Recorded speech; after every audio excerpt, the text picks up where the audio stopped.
Assalamualaikum warahmatullahi wabarakatuh.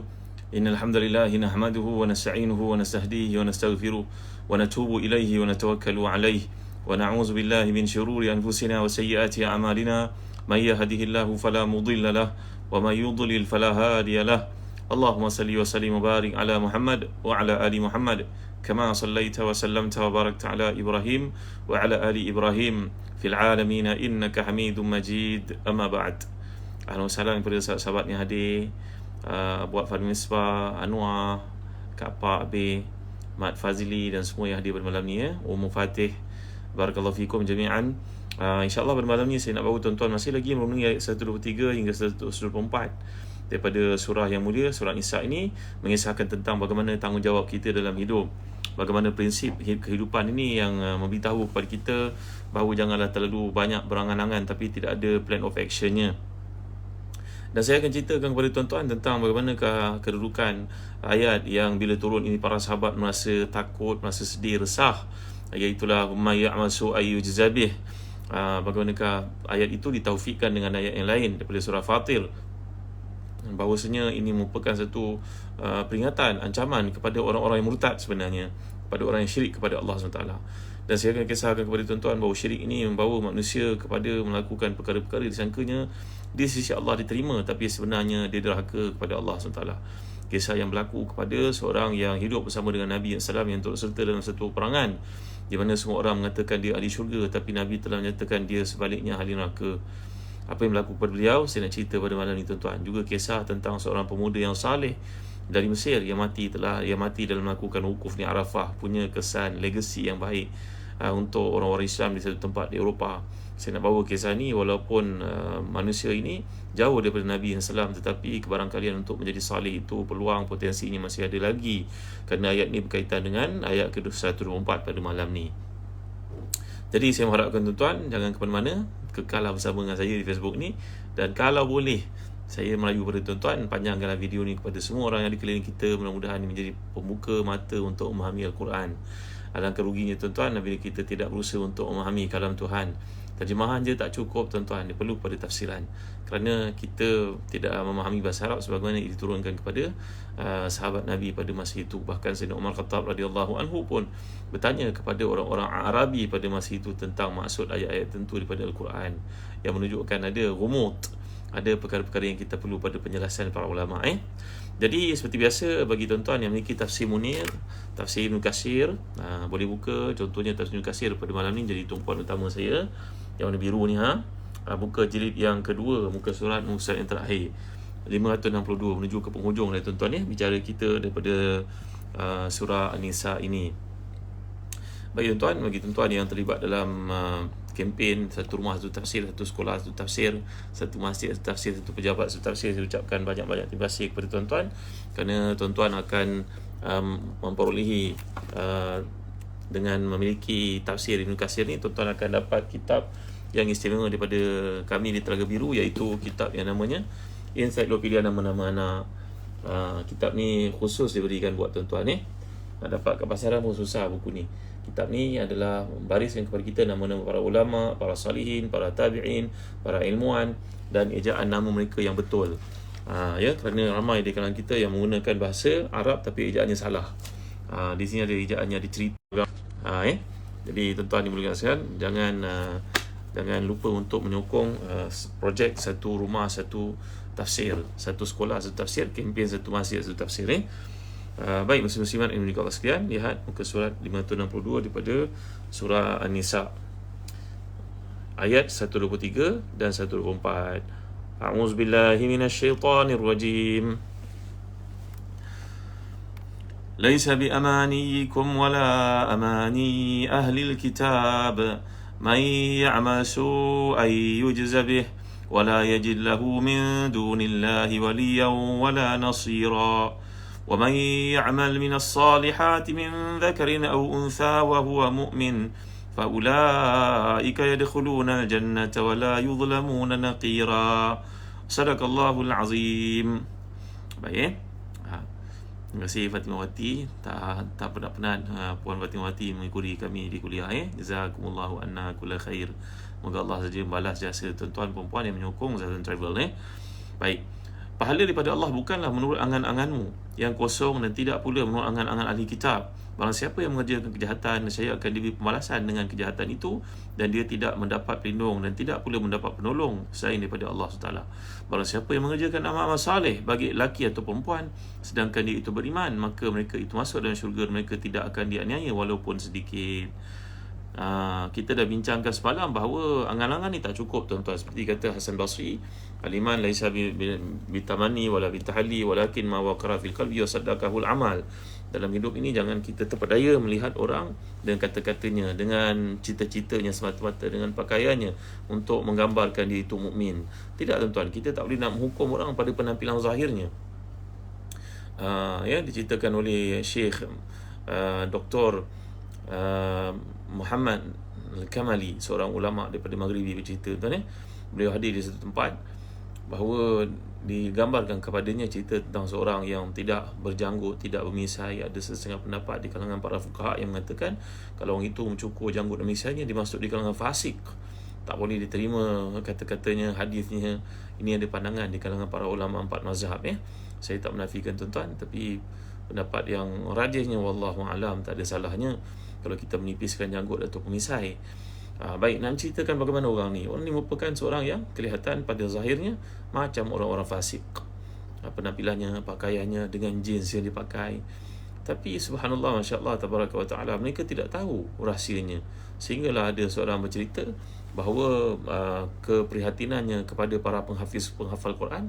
Ini cerita berlaku di Mesir ataupun di Maghribi, tuan, di utara Afrika itu, negara-negara Arab utara Afrika itu, menceritakan bahawa dia ni punya kegiatan adalah menyediakan untuk para hufaz Quran. Umpamanya macam kita adalah, kalau kita menghafal Quran, kita kena tulis Quran, dia panggil tahriri, kena hafal, kena tulis Quran, kalau tak lupa. Kalau belajar kat Maghribi lagilah dahsyat. Kita membaca surah Al-Baqarah, menghafal surah Al-Baqarah, dia ikut pada kaedah, pada hizib-hizibnya, 1/8, 1/4, baca, kemudian hafal, kemudian belajar qiraat pula, kemudian belajar i'rab pula, kemudian belajar balaghah pula, kemudian akhir sekali baru belajar tafsir. Ikutkan ada 8 agenda, 8 genre disiplin yang kena dikuasai sampai dan menghafazkan keseluruhan Quran. Subhanallah, masya-Allah, tabaraka wa taala. Tahu tak, orang yang kelihatan zahirnya macam orang-orang fasik ini, tetapi keprihatinannya iaitu di Maghribi, di utara Afrika, di Tunisia, Algeria, mereka menghafal Quran, mereka tulis atas macam kita panggil lauh. Lauh ni macam kayu, tuan-tuan, ditulis atas tu untuk ingat. Sampai sekarang, itu sebab dikatakan bahawa Quran ni dihafaz kuat oleh orang Maghribah, orang Maghrib. Yang saya masukkan dekat Facebook yang tuan-tuan lihat itu, budak OKU, budak autism yang menghafal itu budak-budak Maghribi, tuan. Banyakkan orang yang kuat hafazannya orang Maghribi, Morocco. Subhanallah, masya-Allah, tabaraka wa taala. Mudah-mudahan Allah angkat COVID ni daripada kita, pelihara umat Islam keseluruhannya di mana saja mereka berada. Kalau tuan-tuan ada peluang anak-anak minat untuk belajar negara Arab, pergilah ke Maghribi, Morocco. Pelajarannya percuma. Tuan-tuan belajar sampai PhD, percuma semua. Dengan syarat tuan-tuan kena excel lah, tak boleh main-main lah. Kena first class honors lah. Kena belajar sungguh-sungguh. Tahniah lah kepada sahabat kita yang graduate daripada Morocco. Mereka memang power bahasa Arab ni. Baik, saya ceritakan kepada tuan-tuan bahawa orang yang kelihatan fasik ini pada zahirnya penampilannya tak menampakkan dia orang baik langsung. Ini saya nak ceritakan bahawa kita tak boleh ukur orang pada kesalehan itu, pada pakaian, pada penampilan.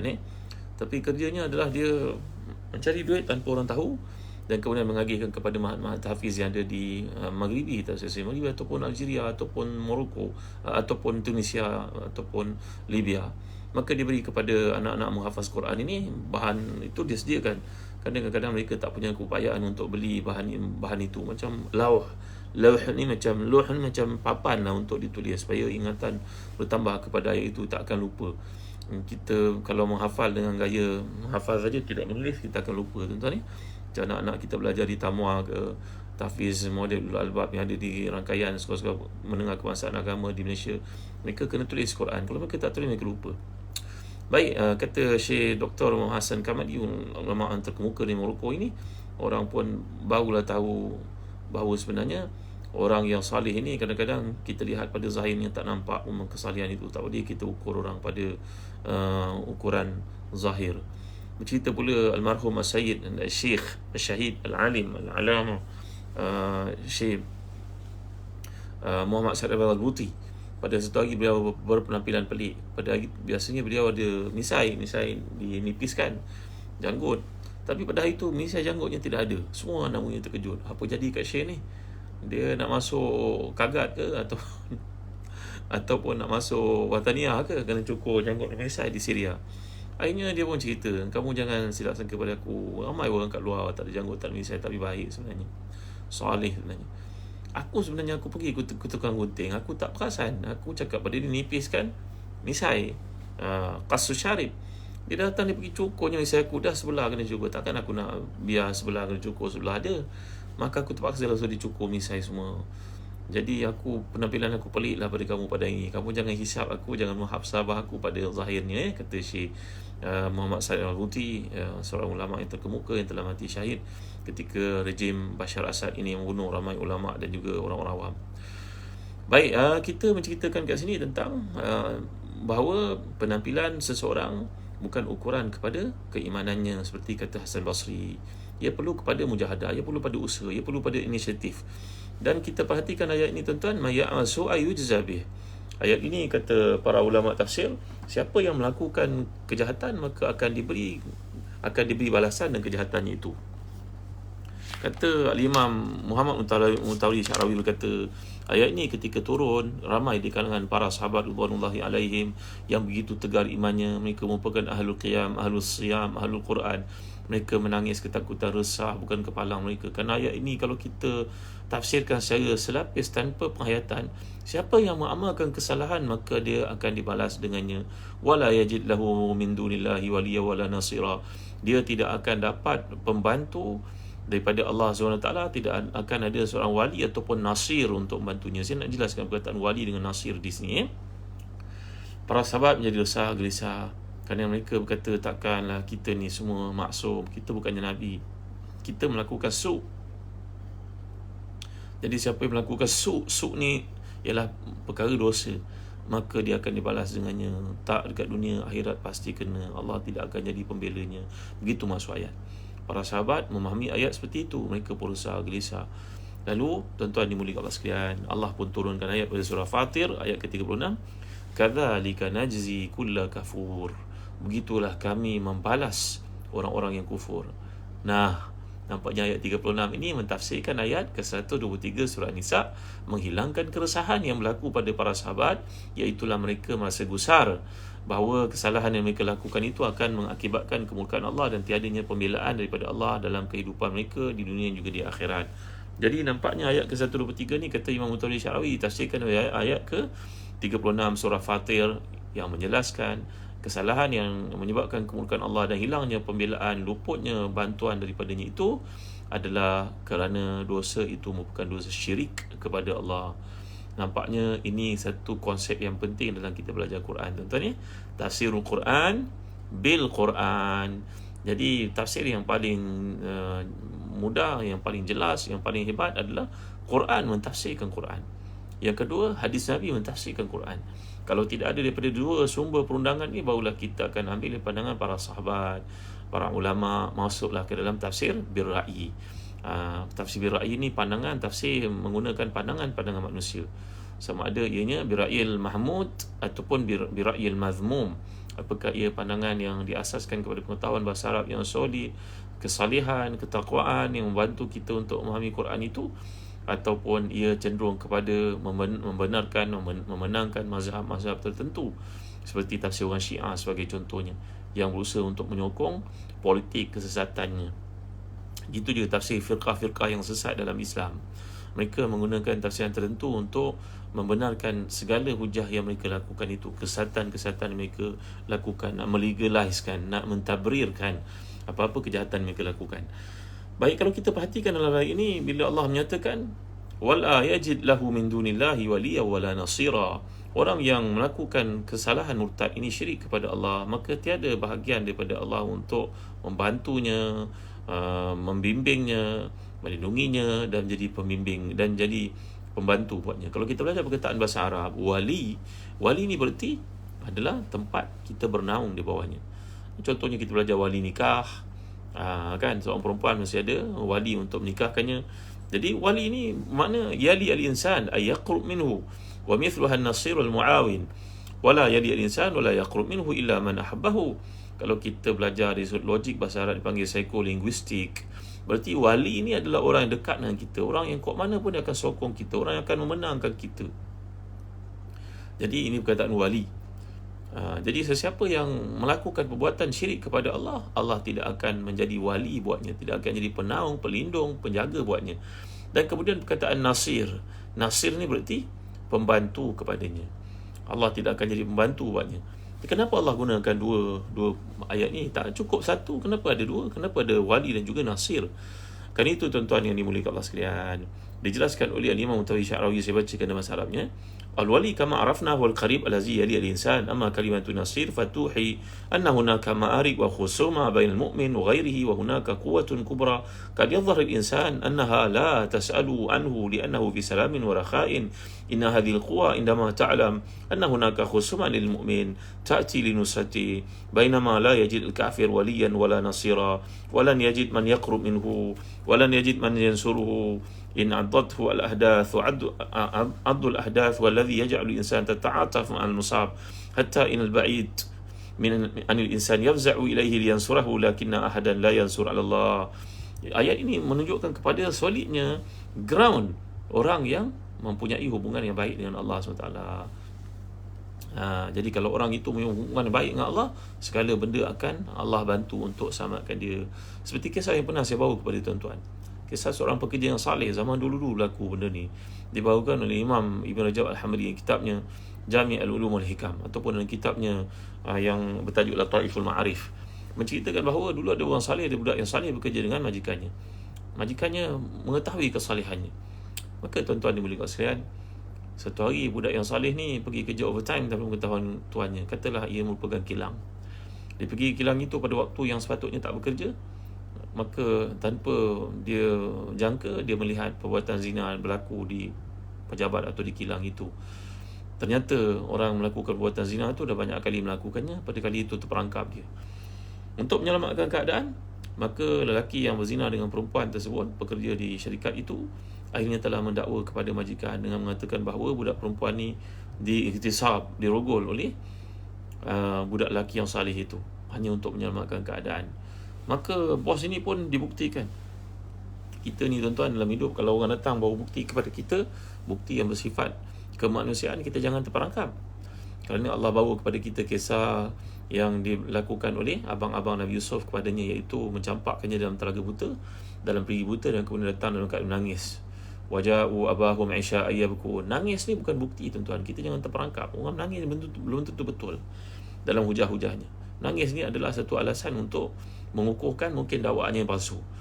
Maka perempuan ini datang menangis kepada bosnya, membuktikan. Bos pun terfikir, Allah, tak sangka aku budak lelaki yang saleh macam ni kerja daripada aku. Maka datang pula bukti daripada saksi daripada budak lelaki ni. Kami tak sempat datangkan saksi, kami berdua nampak, kami berdua yang terlibat dalam kes ni, kata budak lelaki yang telah berzina dengan pasangannya ini. Dia pula jadi saksi kepada kepalsuan. Maka bos ini pun terpedaya dengan bukti yang dikemukakan. Maka bos ni pun kenakan satu arahan kepada budak lelaki yang saleh, yang selama ni dipercayai, tapi telah pun mengkhianatinya pada sangkaan beliau. Dibagi pada budak lelaki ni ada barang. Dia telah bersepakat dengan kawan baiknya yang juga seorang majikan di sebuah tempat yang tak jauh dari situ, berkata, bagaimana aku nak tamatkan riwayat budak lelaki yang saleh ni, dia pekerja aku tak sangka dia khianat aku macam ni. Kata kawannya, mudah je, engkau hantar dia waktu sekian-sekian hari Selasa ni, tengah hari pukul 12, engkau hantar barang kepada aku. Tahulah aku selesaikan dia, aku bunuh dia, nanti engkau pura-pura tak tahu mana perginya, hilang gaib macam mana. Maka bos ini pun setuju. Bos dengan bos ni, kau punya hubungan rapat, mereka pun setuju. Sekarang dia pun mengamanahkan kepada budak lelaki yang disangkanya mengkhianati itu untuk menyerahkan satu barang pada temannya, kawannya, majikan di sebuah tempat. Maka budak ini pun pergi. Budak ni pergi, tiba-tiba nak keluar daripada kawasan kilang ataupun syarikatnya, seorang supervisor memanggilnya. Fulan, kau nak ke mana? Saya bos minta hantar barang ni kepada kawan dia. Kau nak hantar? Tak payah, sini. Pulang kau. Mana barang tu? Dia ambil, supervisor ni ambil, ni ada manager tengah-tengah. Manager di antara budak lelaki yang saleh ni dengan bos besar. Dia pun ambil barang itu. Dia kata pada budak lelaki yang berzina tu, mari sini kau. Kau tak apa, kau boleh pergi. Kau ambil barang ni, kau pergi hantar pada kawan bos. Budak lelaki yang saleh ni berkata pada managernya, tuan manager, bos saya. Tak, aku nanti aku jawab pada bos. Kau main kerja. Kalau kau tak ada ni susah. Kilang ni. Kau tak ada ni, mesin tak bergerak. Ibaratnya begitulah tuan-tuan. Orang berkualiti ni, ketidakhadirannya dirasakan oleh orang ramai. Peranannya dirasai oleh orang ramai. Tapi orang yang culas, orang kena fikir mustarihun min dalam hadis kata, orang yang culas dan banyak masalah ni, orang kata kau tak datang boleh baik, kau mati pun lagi baik. Maka tuan-tuan, budak lelaki yang berzina ni pula yang pergi menghantar barang itu kepada teman bos. Sampai kat tempat kilang ataupun syarikat teman bos, apa lagi, barang tu pun diserahkan, dia pun dibunuh, dipenggal kepalanya tuan.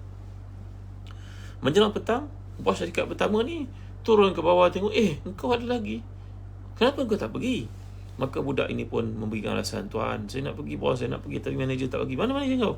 Manager mau dipanggil. Manager kata, tuan, saya tak boleh lepaskan dia, saya terlupa nak minta maaf pada tuan, dan minta maaf saya dah suruh budak ni pergi. Allah, budak yang jadi saksi kepada gadis itu yang kini telah dihantar, dan tentulah nyawanya telah pun layang tuan-tuan. Maka bos besar ni memanggil manager dan panggil budak lelaki yang disangkanya mengkhianatinya itu. Berlakulah satu DI, domestic inquiry. Maka bertanya dan akhirnya terbukti budak lelaki ni mendakwa mengatakan, saya yang melihat dia berzina. Oleh kerana perkara ini berlaku banyak kali, saya suspicious. Tapi pada kali itu memang dia dah takut sangat dituduh saya pula. Dia panggil budak perempuan itu, menangislah kali kedua, berkata sebenarnya memang dia berzina dengan yang dia bunuh itu. Jadi tuan-tuan, nak ceritakan kat sini, Allah membela orang-orang saleh tuan-tuan. Itu sebab kalau kita lihat ada seorang yang sangat bijaksana dalam umat Nabi SAW, yang wafat sekitar 280 Hijrah, namanya Hatim Al-Asam. Hatim Al-Asam ni seorang yang zuhud, seorang yang warak, yang saleh, yang nama sebenarnya Hatim bin Ulwan bin Yusuf Al-Balkhi. Dipanggil Hatim Al-Balkhi, Hatim Al-Asam Al-Balkhi. Tempat namanya Balakh.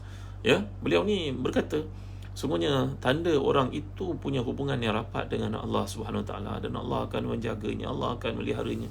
Seperti dalam ayat ni kita sedang bincang ni tuan-tuan, wala yajid lahu min dunillahi waliya wala nasira. Orang yang melakukan jenayah syirik dan murtad kepada Allah ni akan hilang pembelaan daripada Allah. Kau tahu tak, sebenarnya orang yang dibela oleh Allah Taala ni, Allah berikan kepadanya 4 nikmat dalam hidup, kata beliau. Apa 4 nikmat tu? Wahai Hatim Al-Asam. Hatim ni dipanggil sebagai Luqman hadhil ummah, orang yang martabatnya dipanggil oleh para ulama zaman dengannya, kedudukannya macam Luqmanul Hakim yang Allah puji dalam surah Luqman itu.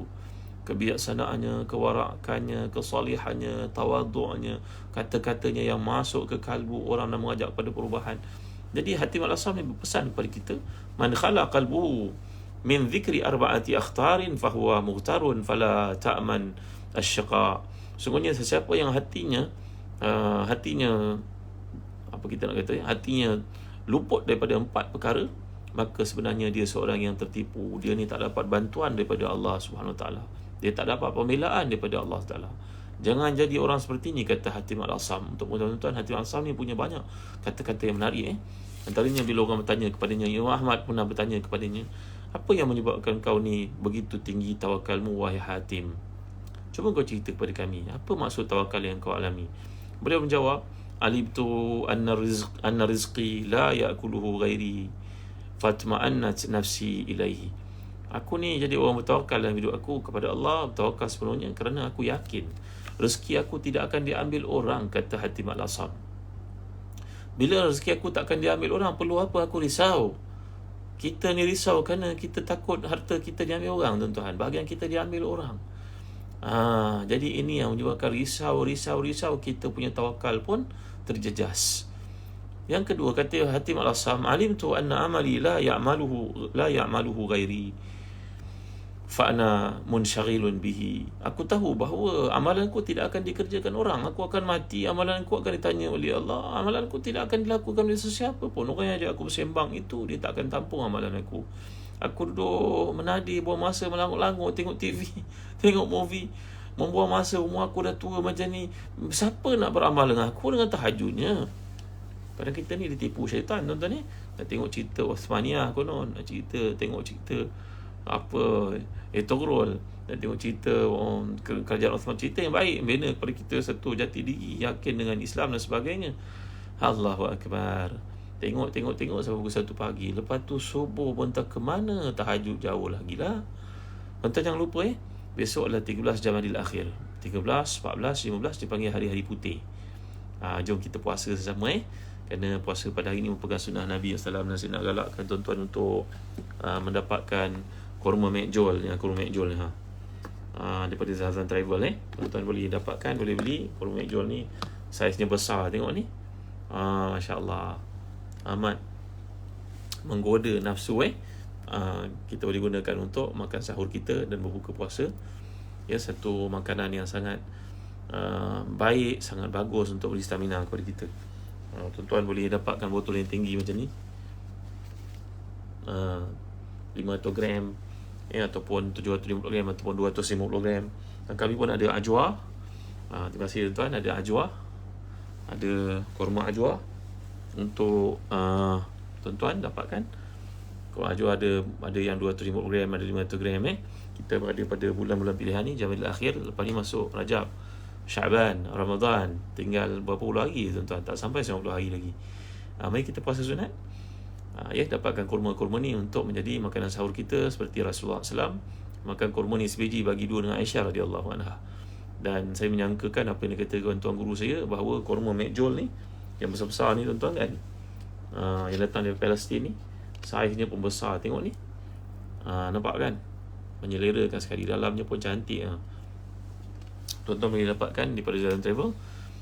Kurma mekjol inilah yang dimakan oleh Maryam ketika melahirkan Isa puteranya, dan tiada siapa nak membantunya dengan penuh kelemahan, kesakitan. Bayangkanlah seorang perempuan yang melahirkan anak tanpa suami, tak ada siapa nak membantu, bahkan ada orang keji pula. Menenangkan hati tuan-tuan. Jadi para ibu yang menyusukan anak, melahirkan anak, makanlah kurma mekjol. Telah terbukti. Para saintis makanan mengatakan dia perlu untuk menggantikan energi kita yang hilang, memberi kekuatan kepada kita untuk beri susu kepada anak-anak kita berusia setahun 2 tahun. Boleh bagi kurma mekjol lembut macam ni tuan-tuan. Latih mereka untuk menyukai makanan Nabi kita SAW. Mari kita gunakan kurma mekjol dari Palestin. Tuan-tuan dapatkan dari Zazan Travel. Terima kasih kerana tuan-tuan menyokong Zazan Travel. Terima kasih Zazan Travel kerana menjemput saya untuk kuliah berterusan, menyampaikan kepada tuan-tuan. Kemudian berkata Hatim Al-Asam lagi, alimtu anal mauta ya'ti baghtatan fa ana ubadiru. Aku tahu bahawa mati itu datang dengan tiba-tiba, maka sebelum ia datang, aku telah berusaha untuk memenuhi kota amal ibadahku. Gitu maksudnya. Tak ada orang boleh beramal untuk kita tahu. Jangan menyangkakan kita duduk bersembang, tidur, makan, relax, bahawa dunia ni akan berhenti bermutar kalau tak ada kita. Jangan fikir macam tu tuan-tuan. Kata-kata yang sangat dibenci oleh Allah maupun kata-kata Fir'aun, kata-kata Haman. Kata-kata Fir'aun ni, hadhil anharu tajri min tahti, sungai ini mengalir bawah tapak kaki aku.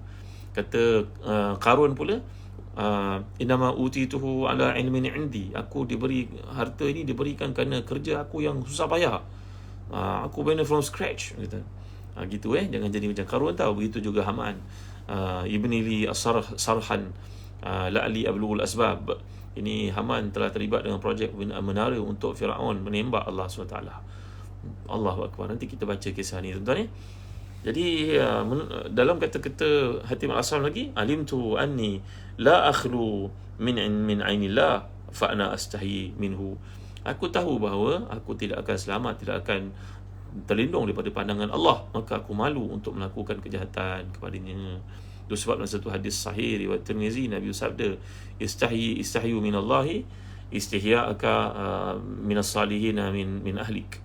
Kalau engkau nak tahu bahaya melakukan dosa, engkau lihatlah orang yang paling salih di kalangan keluargamu kalau dia melihat engkau melakukan dosa.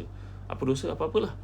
Kita suka buat satu maksiat, tapi dosa yang kita buat itu tiba-tiba dipandang oleh pakcik kita yang saleh, datuk kita yang saleh, nenek kita yang salihah, abang kita yang saleh, kakak kita yang salihah. Kita merasa tak aman, merasa malu, merasa gusar, gundah gulana kita. Maka demikianlah tuan-tuan, kata Hatim Al-Asam, aku menjadi orang bertawakal tinggi kepada Allah kerana 4 perkara ni tadi. Saya ulang balik semula. Aku tahu rezeki aku tidak akan dimakan oleh orang lain, maka aku tidak menyusahkan diri aku untuk berfikir benda-benda di luar kemampuan aku. Begitulah. Maka hati aku menjadi tenang pada apa yang Allah beri untuk aku. Aku tak gusar. Tengok orang dapat lebih, aku syukur. Aku tetap dapat rezeki yang lain yang Allah peruntukkan untukku. Yang kedua, aku tahu amalanku tidak akan dibuat oleh orang lain. Maka aku sibukkan diri aku melakukan amal salih itu. Yang ketiga, kata Hatim Al-Asam lagi, aku tahu bahawa mati itu datang dengan tiba-tiba. Maka aku bersegera memenuhi tanggungjawab amal ibadah aku kepada Allah supaya aku tak menyesal. Yang keempat, aku tahu Allah sentiasa merhatikan aku. Maka aku malu untuk melakukan maksiat kepadanya. Baik, ini kata-kata Hatim Al-Asam ketika ditanya oleh para ulama macam Ahmad bin Hanbal tentang rahsia tawakalnya. Tuan-tuan, lagi Hatim bin Asam ni berkata bahawa ada 4 perkara yang kalau kita biarkan diri kita terjebak padanya, kita akan jadi orang yang rugi, orang yang tidak dapat pembelaan daripada Allah SWT. Hari ni kita mengalami masalah COVID, satu dunia terasa. Orang berniaga, majikan lagi dah susah, semua keputusan menyebelahi bekerja. Ya Allah, rasa macam tak tahulah mana kita nak menaung, nak mengharapkan. Semua kalau kita tengok peruntukan undang-undang, semua menyebelahi bekerja. Kalau pekerja tak datang, tak boleh potong gaji. Allahu Akbar, kepada Allah tadi buat pengaduan, tuan.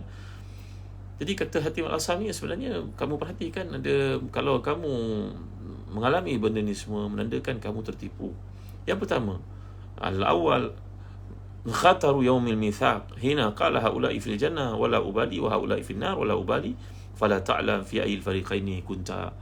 Kamu patut dalam hidup ini supaya tak jadi orang tertipu dan jauh daripada bantuan Allah.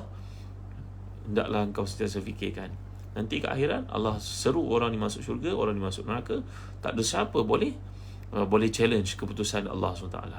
Allah berkata, Allah berfirman, la ubali, aku tak kisah, aku punya keputusan, aku punya syurga, aku punya neraka. Engkau nak persoalkan aku, kenapa? Jadi pada hari akhirat, kalau engkau tahu di mana dudukmu, maka kau buat persediaan untuk menghadapinya, kata Hatim Al-Asam. Yang kedua, hina khuliqta fi dhulumatin thalath, ketika engkau dicipta dalam 3 kegelapan. Kegelapan apa, tuan-tuan? Kegelapan alam roh, kegelapan tulang sulbi, kegelapan rahim ibu. Maka malaikat telah pun ditentukan oleh Allah untuk menulis nasibmu, apakah engkau ini sa'id ataupun syaqi, apakah engkau ini seorang yang bahagia ataupun engkau seorang yang celaka. Engkau tahu tak ke mana duduk engkau? Engkau tak tahu kan? Bila engkau tak tahu, engkau kena rapatkan diri engkau dengan Allah. Jangan jadi orang tertipu. Maka tuan-tuan, yang ketiga kata Hatim Al-Asam ini yang melayakkannya memanglah dengan sebenar-benarnya layak dipanggil sebagai Luqman hadhihi Luqmah, orang yang bijak macam Luqman Hakim di Bani Israel dahulu. Inilah Luqman untuk umat ini. Maka beliau berkata, tahu tak engkau mati engkau ni dalam keadaan husnul khatimah ataupun su'ul khatimah? Antara doa Nabi kita SAW, tuan-tuan, ya, kita kena rajin berdoa dengan doa ini. Doa ni riwayat Tabarani dalam kitab Da'awat. Di samping Allahumma muqallibal qulub tsabbit qalbi ala dinik, Allahumma sarifal qulub sarif qalbi ala ta'atik. Doa ni saya dah ijazahkan kepada tuan-tuan kan. Yang satu doa lagi bagus sangat, tuan-tuan, dilaporkan Nabi jarang-jarang meninggalkannya, iaitulah ya waliyal Islam, ya waliyal Islam wa ahlihi, masikni bil Islam hatta alqaka alaihi. Ya waliyal Islam wa ahlihi, masikni bil Islam hatta alqaka alaihi. Ya waliyal Islam wa ahli, ya waliyal Islam, ya waliyal Islam wa ahli, masikni bil Islam hatta alqaka alaihi. Dalam hadis ini Nabi kita sedang berdoa, ya Allah yang membela Islam, wahai Tuhan yang membela Islam dan juga kaum muslimin, kukuhkanlah aku dengan Islam ni sampailah aku bertemu denganmu dengan Islam itu dalam dadaku. Masikni bil Islam hatta alqaka alaihi, kukuhkan Islam itu dalam diriku, suburkan Islam itu dalam diriku sehingga aku bertemu padamu nanti, engkau redha pada aku seorang Muslim. Allahu Akbar, Masya Allah, Tabaraka wa Ta'ala. Baik, ini adalah satu peringatan yang penting untuk kita faham dalam konteks orang yang rugi, orang yang tidak dapat pembelaan Allah sebenarnya. Kalau orang tak dapat pembelaan kerajaan pada hari ini, tak mengapa. Tak mengapa ke? Apa nak kisah, tuan-tuan? Tanam ubi tepi rumah pun boleh makan. Orang dekat Thailand dalam suasana seperti sekarang, mereka sudah ready. Ada bela ikan keli, ada tanam sayur, tanam nenas dekat rumah macam orang Filipina. Kan, kemudian ada bela ayam. Kalau tuan-tuan ada peluang nak bela ayam, belilah ayam jantan dan putih. Ada setengah riwayat mengatakan ada keberkatan padanya. Contohlah tuan-tuan ya, Nabi SAW suka bila datang kokokan ayam jantan pada waktu pagi itu menandakan malaikat rahmat turun. Sampai ada doa Nabi anjur pada kita kalau dengar ayam jantan berkokok ni, ada doa dia, Allahumma inni as'aluka min fadlik, Allahumma inni as'aluka min fadlik, Allahumma inni as'aluka min fadlik. Ya Allah, aku mohon kepadamu kelebihanmu, aku mohon kepadamu rahmatmu, aku mohon kepadamu keberkatanmu. Tuan guru saya tuan-tuan, Almarhum Syekh Dr. Walid Al-Ani Al-Hasani, seorang ulama besar dari Baghdad, dari keturunan Sayyidina Hasan radhiyallahu anhu. Beliau bercerita, ketika kami belajar tentang kepentingan kokokan ayam ni menandakan rahmat Allah turun, kami bawa ayam ini pergi ke sebuah masjid tua di Baghdad. Dalam Baghdad ni lama tuan ni, Baghdad ni pada zaman Harun Al-Rashid dulu, lebih 1000 tahun umurnya. Kami bawa masjid tua di kota Baghdad itu, kami nak buktikan apa yang Nabi kata itu betul. Kami masa zaman muda-muda belajar hadis, kata tuan guru kami Syekh Walid Al-Ani Al-Hasani. Lalu bila kami bawa ayam jantan ni pergi ke masjid lama di kota Baghdad, kata beliau, ayam jantan itu berkokok tak berhenti-henti tuan. Berkokok sampai kami takut mati ni nanti. Kerana dia berkokok tak berhenti-henti melihat banyaknya malaikat yang ada di situ agaknya. Beliau cerita dengan kami. Subhanallah, masya-Allah, tabaraka taala. Baiklah, kembali pada cerita tadi. Tak ada pembelaan manusia, tak mengapa, Allah ada. Apa kita nak risau tuan-tuan? Yang patut kita risau tak ada pembelaan daripada Allah. Seperti yang saya cerita pada kuliah yang lalu, orang banyak bimbang berkira-kira dengan manusia, berniaga berkira-kira dengan orang. Kalau kita berjual dengan orang, kita menipu orang. Kalau kita membeli, kita nak hak lebih. Berkira-kira kita dengan manusia. Kalau kita berkira dengan manusia, manusia berkira dengan kita, tak mengapa sangat. Yang kita bimbang, Allah berkira-kira dengan kita. Itu yang patut jadi kegusaran kita. Macam setengah orang pergi ke office pagi-pagi, punch in, lepas tu keluar pergi hantar anak pergi ke sekolah. Ni musim bukan PKP lah, hantar anak ke sekolah, lepas tu makan lepak-lepak, masuk pukul 8. Kan rupa-rupanya masuk yang sebenar pukul 9.30, 1 jam setengah wasted. Macam mana lah kerajaan kita nak maju tuan-tuan ni, bila ramai sangat orang yang seperti ni ambil kesempatan. Pukul 10 keluar minum pagi, buanglah tuan-tuan, antara di sini buanglah. Ni Allah tarbiyah kita dengan COVID ini untuk buang benda sia-sia. Kahwin pun tak perlu besar-besar, tak payah pergi makan sana makan sini, makan dengan air tangan isteri itu lebih baik tuan-tuan, lebih utama.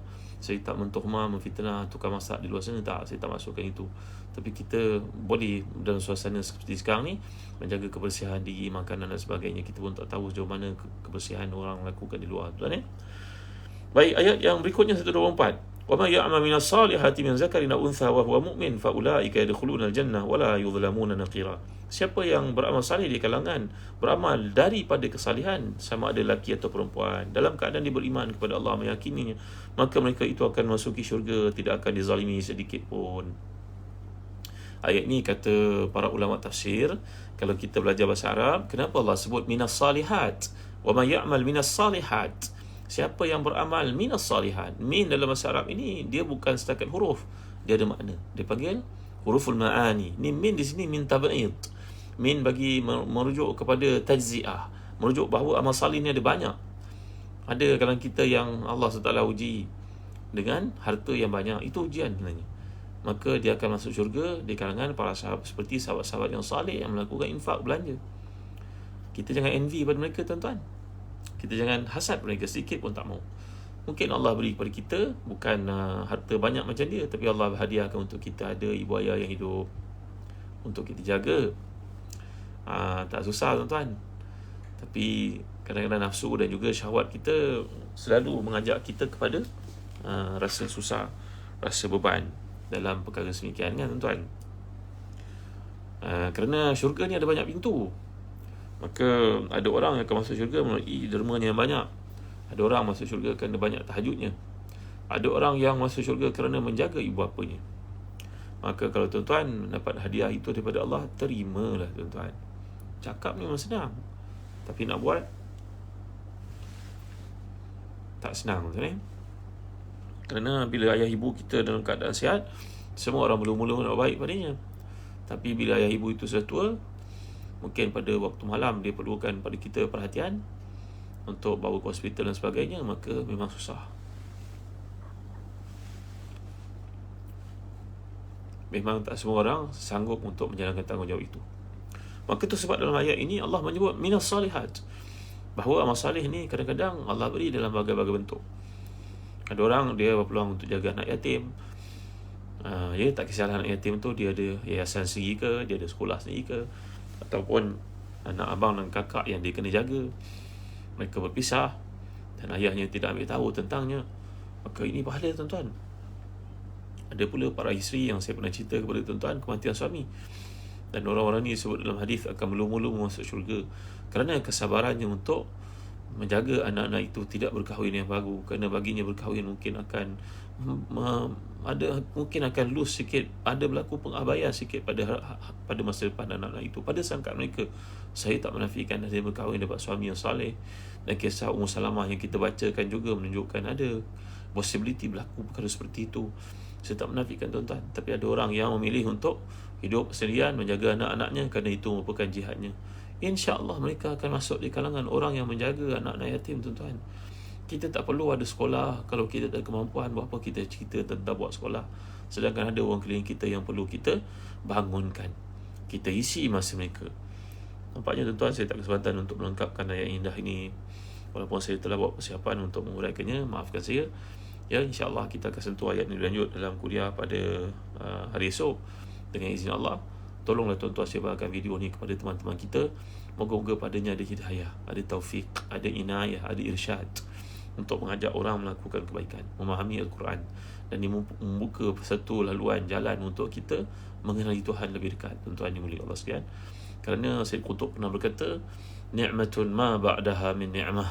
Orang memahami kalam Tuhan ni tak ada nikmat lebih besar daripada nikmat itu. Benar kata-kata muhai Sayyid Qutb. Sayyid Qutb mati dalam, tuan-tuan, dihukum penjara, dan beliau melengkapkan tafsir fi zilal Quran itu dalam penjara. Ya, beliau melengkapkan tafsir Quran itu dalam penjara. Lalu beliau berkatakan, la ya'rifuha illa man zaqaha, la ya'rifuha illa man zaqaha.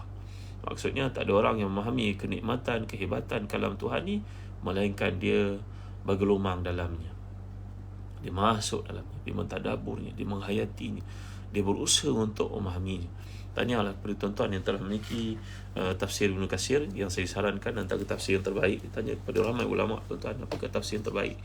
Mereka akan berkata tafsir Ibn Katsir, tuan-tuan. Maka dapatkan tafsir Ibn Katsir ini, ya, bagi tuan-tuan yang belum memiliki, buatlah investment untuk memahami kalam Tuhan. Buatlah sedikit pelaburan yang dengannya kita menjambatankan diri kita dengan Tuhan. Dan kami menghadiahkan untuk tuan-tuan seperti yang saya gambarkan tadi, dan kempen yang kami buat ni, tuan-tuan akan dapat hadiah buku yang saya pilih nama-nama anak. Jadi mudah-mudahan Allah memberkati kita pada malam ni. Allah beri pada kita, terbuka hati kita untuk memahami kalam Tuhan ini, dan kita panjang-panjangkan kepada teman-teman kita. Mungkin kita tak punya wang untuk membantu mereka, tapi kita membawa hidayah Allah ini ke rumah mereka, ajak mereka untuk dengar kuliah-kuliah semikian. Setakat ini saja dulu yang boleh saya sampaikan. Ampun maaf atas segala kekurangan. Moga-moga kita dapat bertemu dalam suasana yang lebih indah sentiasa pada waktu di dunia membaca kalam Tuhan, di akhirat bersama dengan junjungan yang termulia Nabi kita Muhammad sallallahu alaihi wasallam. Tadi kita dah belajar doa Nabi kita sallam, ya waliyul Islam wa ahli, ya waliyul Islam, ya waliyul Islam.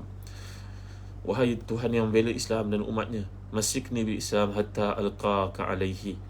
Ya Allah, kukuhkan Islam itu dalam diriku sehingga aku mati nanti bertemu denganmu. Islam itu ada dalam diriku, subur ia. Baik, setakat ini saja dulu untuk renungan kita pada malam ni. Jangan lupa dapatkan kurma menjol dari Zazan Travel, dan kurma ajwa dari Madinah. Kurma menjol tadi dari Palestine. Dapatkan tuan ni, bekas yang sama ada 250 gram macam ni, untuk 500 gram ataupun 1 kilo. Tuan akan dapat hadiah buku-buku menarik daripada Zazan Travel. Terima kasih kepada Zazan Travel kerana penajaan kuliah pada malam ni biasa. Dan ada tuan-tuan, pada waktu seperti sekarang ni, anak-anak kita diuji ada kat rumah, kita mungkin tak mampu untuk memiliki telefon canggih ataupun komputer, ya, tapi tuan-tuan jangan abaikan masa depan mereka. Bagi mereka buku-buku latihan untuk dibuat. Kami di Telaga Biru menerbitkan buku-buku latihan berbagai-bagai judul, matematik, sains, geografi, bahasa Arab, bahasa Inggeris, semua ada lengkap daripada 1 sampai darjah 6, tingkatan 1 sampai tingkatan 5. Andai tuan-tuan minat, dapatkan di www.telagabiru.com.my, www.telagabiru.com.my. Tuan-tuan order je, nanti kami hantar, ya. Harganya sangat munasabah. InsyaAllah ditulis oleh guru-guru yang hebat, guru-guru cemerlang, untuk membantu anak-anak tuan-tuan pengisian masa seperti ini. Bagilah mereka latihan, jangan biarkan mereka kekosongan. Ada smartphone belum tentu dapat gunakan dengan sebaik-baiknya tuan-tuan, tapi ada buku latihan, ada cara untuk kita tracking mereka, insya-Allah. Terima kasih tuan-tuan ya. Setakat ini saya dulu untuk renungan pada malam ni. Anda ada kekurangan, ampun maaf. Saya tinggalkan tuan-tuan di bawah penjagaan Tuhan. Dialah sebaik-baik penjaga. Wallahu khairun hafizah wa huwa arhamur rahimin. Jadi setakat ini saja dulu kuliah kita pada malam ni. Kita akhiri dengan baca suratul Asr tasbih kafarah. Bismillahirrahmanirrahim. Wal 'asr. Innal insana lafi khusr illa alladhina amanu wa 'amilus salihat wa tawassaw bil haqq wa tawassaw bis sabr. Subhanakallahumma wa bihamdik asyhadu an la ilaha illa anta astaghfiruka wa atubu ilaik. اللهم اغفر لنا ذنوبنا وإسرافنا في أمرنا وثبت أقدامنا وانصرنا على القوم الكافرين. الحمد لله رب العالمين والصلاة والسلام على أشرف الأنبياء والمرسلين سيدنا محمد وعلى آله وصحبه أجمعين. اللهم اكفنا بحلالك عن حرامك وأغننا بفضلك عمن سواك. اللهم يا ولي الإسلام وأهله أمسكنا على دين الإسلام حتى نلقاك عليه. ربنا إننا آمنا بما أنزلت واتبعنا رسولا فاكتبنا مع الشاهدين. ربنا هب لنا من أزواجنا وذريتنا قرة أعين واجعلنا للمتقين إماما. اللهم احفظنا بإسلام قائمين واحفظنا بإسلام قائدين واحفظنا بإسلام راكدين ولا تشمت بنا أعداء ولا حاسدين. اللهم إنا نسألك من كل خير خزائنه بيدك ونعوذ بك من كل شر خزائنه بيدك. Ya Allah, peliharalah kami dan kami Islam sebab kami berdiri, kami duduk, kami baring. Janganlah kami ditimpakan satu musibah ataupun kebencian orang ataupun penganiayaan mereka ataupun kesukaan musuh. Tak ada kekurangan guna kami, wahai Tuhan. Rabbana atina fid dunya hasanah wa fil akhirati hasanah wa qina azabannar. Wa sallallahu ala sayyidina Muhammad wa ala alihi wa sahbihi wa sallam. Alhamdulillah rabbil alamin. Taqabbalallahu minna wa minkum. Jangan lupa tuan, kenang saya dan doa tuan, dan sokonglah buku-buku yang kami terbitkan di Telaga Biru. Ya, jadilah masyarakat membaca itu membuka jalan keimanan. Jadilah orang baca. Bacalah yang betul. Dan ada tuan-tuan minat untuk dapatkan kurma, jangan lupa ya, esok, lusa dan Khamis kita puasa puasa sama, walaupun kita tak buka bersama, kita saling mendoakan satu sama lain. Hari-hari putih, besok 13 Januari akhir, lusa 14 hari Khamis. Bukan setakat hari Khamis kita dapat pahala puasa hari putih. Ya, kita dah masuk pertengahan bulan Januari akhir, lepas tu masuk Rajab, Syaban dan kemudian Ramadan. Tak lama lagi. Baik tuan, setakat saja dulu. Wallahu a'lam, sallallahu ala sayyidina Muhammad wa ala alihi wasallam. Wassalamualaikum warahmatullahi wabarakatuh.